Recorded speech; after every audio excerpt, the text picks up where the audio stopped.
Bonjour chers téléspectateurs, nous sommes à un moment d'édification de la parole de Dieu. J'ai une parole pour quelqu'un qui me suit.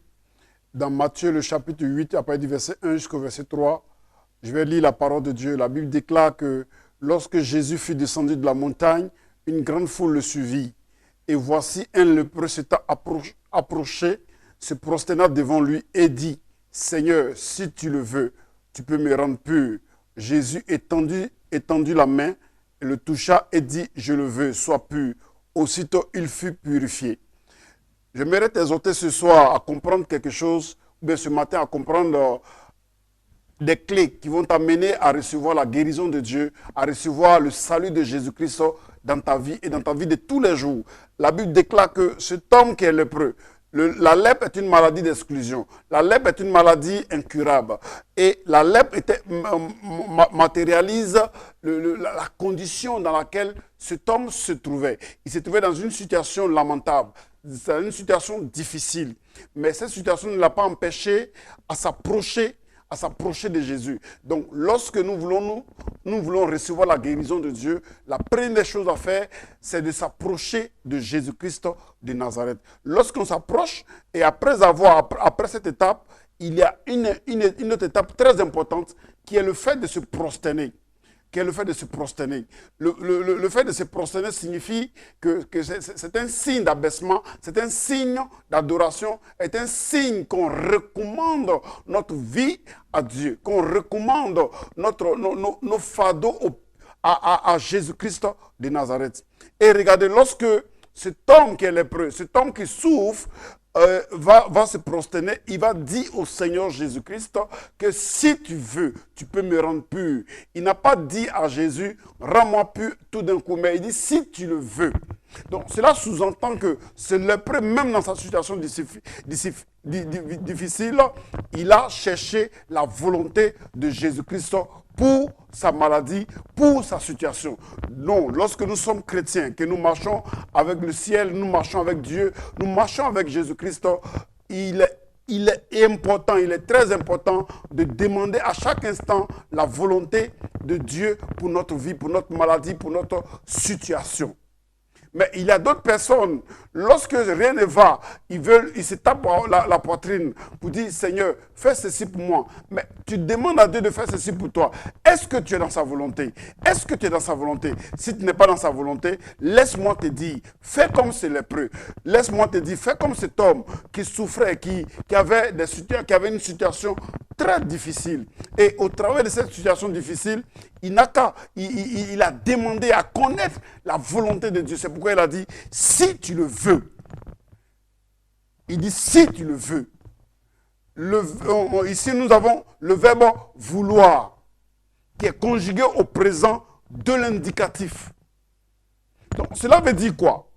L'imprésent indicatif est un temps qui exprime ce que Dieu peut faire à l'instant T.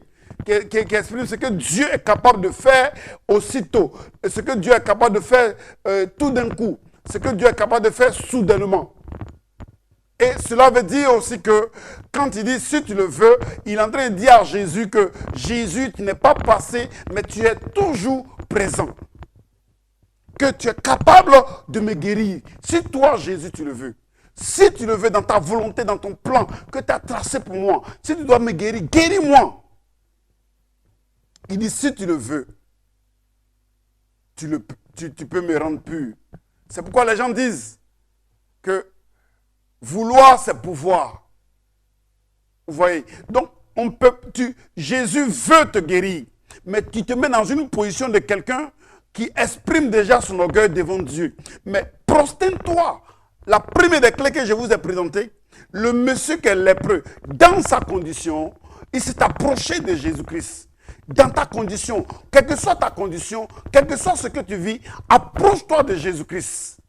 Parce que la Bible dit, dans Matthieu le chapitre 11 au verset 28, « Venez à moi, vous tous qui êtes fatigués et chargés, et je vous donnerai du repos. » Tu es malade, rien ne va dans ta vie. Tout est bizarre dans ta vie. Rien ne va. Les hommes t'abandonnent. comme cet homme. Parce que quand on a la lèpre, je vous disais tantôt que la lèpre est une maladie d'exclusion, est une maladie qui entraîne le rejet des membres de notre famille, des membres de notre société, de nos contemporains. Donc lorsqu'on a cette maladie, on est déjà catalogué, on est déjà caractérisé, on est déjà en souffrance avec nous-mêmes et avec notre entourage, nos contemporains et nos différents membres de famille. Mais cela n'a pas empêché cet homme de s'approcher de Jésus-Christ. Peut-être que toi, tu n'es pas lépreux. Peut-être que tu souffres d'une autre maladie, peut-être que tu es cancéreux, peut-être que tu as le diabète, tu as la tension artérielle. Rien ne va dans ta vie certainement. Tout est bloqué dans ta vie. J'aimerais te dire, approche-toi de Jésus.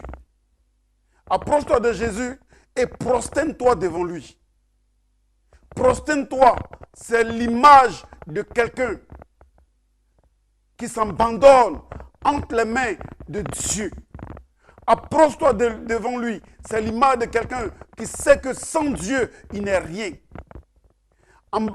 Prosterne-toi devant lui. C'est l'image du chrétien qui croit que en se prosternant, il est en train d'adorer Dieu. Il est en train de lever Dieu. Il est en train de magnifier Dieu. Et après avoir fait cette étape, regardez ce que le lépreux va dire à Jésus. Il dit, si tu le veux, comme je le disais tantôt, si tu le veux, tu peux me rendre pur. Si tu le veux, tu peux me guérir. Et la Bible dit, au verset 3, Jésus étendit la main.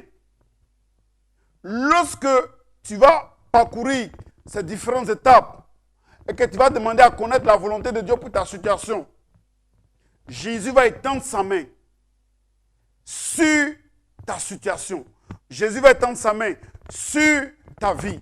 Jésus va étendre sa main sur ta destinée. Jésus va étendre sa main sur ce que tu fais. Jésus va étendre sa main sur ta vie. Et lorsqu'il va étendre sa main sur ta vie, qu'est-ce qui va se passer? C'est pour te toucher. Or, la touche de Dieu produit toujours quelque chose. La touche de Dieu produit toujours quelque chose. La touche de Dieu produit une transformation de notre vie. La touche de Dieu produit toujours une action divine. La touche de Dieu produit toujours quelque chose de fort dans notre vie. La touche de Dieu produit toujours quelque chose de puissant dans notre vie. Donc ce soir, ou bien ce matin, si tu me suis, je ne sais pas quelle heure il est chez toi, mais je suis venu te dire que quelle que soit l'heure à laquelle tu écoutes cette émission, que laisse Dieu te toucher. Laisse Dieu étendre sa main sur toi pour te toucher. Lorsqu'il va te toucher, la touche de Jésus va produire une guérison. La touche de Jésus va produire une élévation. La touche de Jésus-Christ va produire une délivrance. La touche de Jésus-Christ va produire le miracle de Dieu dans ta vie. Et lorsque Jésus a étendu sa main, qu'il a touché cet homme, il dit aux malades, il dit à ces lépreux que je le veux. Vous voyez, il dit maintenant, il répond. Il répond. Bien-aimé, quand Jésus te touche, il prépare une parole pour toi. Il prépare une parole dans cette parole se trouve ta vie.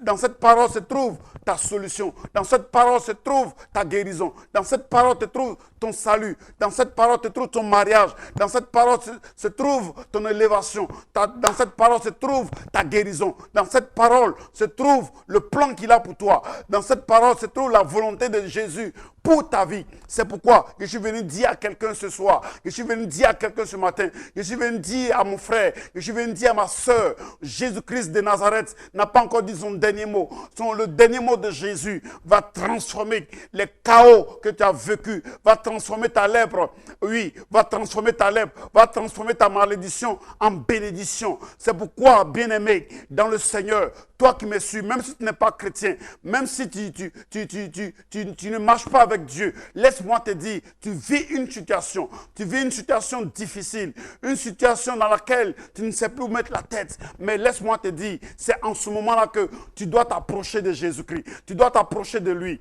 Lorsqu'on s'approche de Jésus, c'est l'image de quelqu'un qui cherche Dieu, qui cherche la solution à ses problèmes. Et lorsque tu t'approches prosterne-toi et demande la volonté de Dieu pour ta situation. Et Jésus maintenant va étendre sa main. Il va étendre sa main sur ta vie. Et sa main, lorsqu'il étend sa main, ça veut dire que Jésus s'apprête à te toucher. Or, je sais que la touche de Jésus est une touche de gloire, est une touche de transformation, est une touche de percée, est une touche d'élévation, est une touche dans laquelle tu verras la main de Dieu accomplir son plan dans ta vie, est une touche dans laquelle tu verras que Dieu a transformé ton histoire, tu verras que ton histoire va changer. Oui, bien aimé, ton histoire est capable, ton histoire va changer, ton histoire va changer, s'il te plaît, ton histoire va changer, ton histoire va changer, ton histoire va changer. Pourquoi j'ai dit ton histoire va changer? Parce que Jésus-Christ de Nazareth t'a touché. Et lorsqu'il te touche, il t'annonce en même temps sa volonté.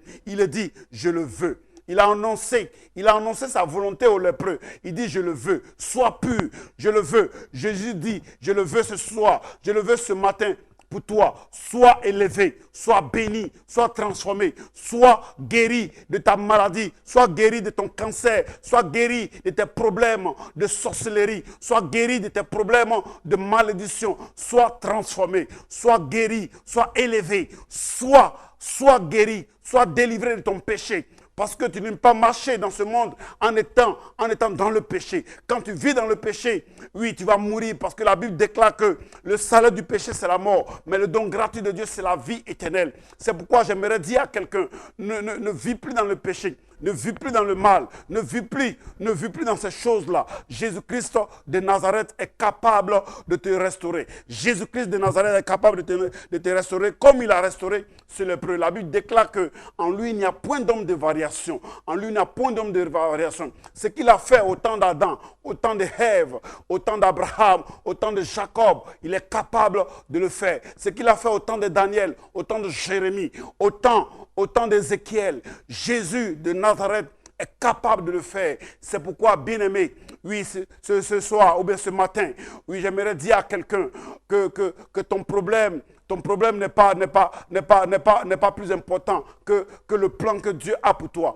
Ton problème n'est pas plus important que la parole que Jésus est prêt à déclarer sur ta vie. C'est pourquoi j'aimerais te dire, fais comme ce lépreux. Oublie ta maladie, oublie tes problèmes. Regarde à la croix. Jésus-Christ de Nazareth n'est plus à la croix. Il est capable de changer ton histoire. Il est capable de te bénir. Il est capable de transformer toutes choses dans ta vie. Il est capable de te donner une seconde chance.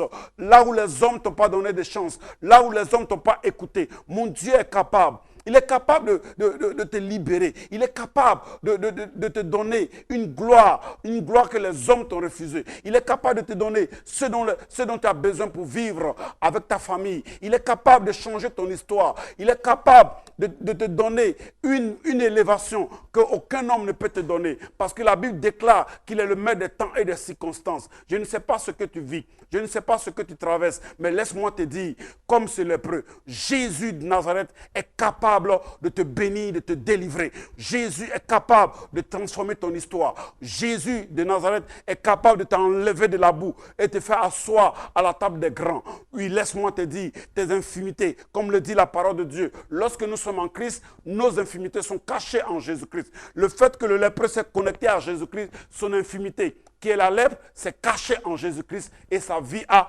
changé. Shalom à toi, la gloire de Dieu est sur ta vie. Sois béni, sois élevé, sois transformé, sois guéri. Au nom de Jésus, j'ai prié. Amen.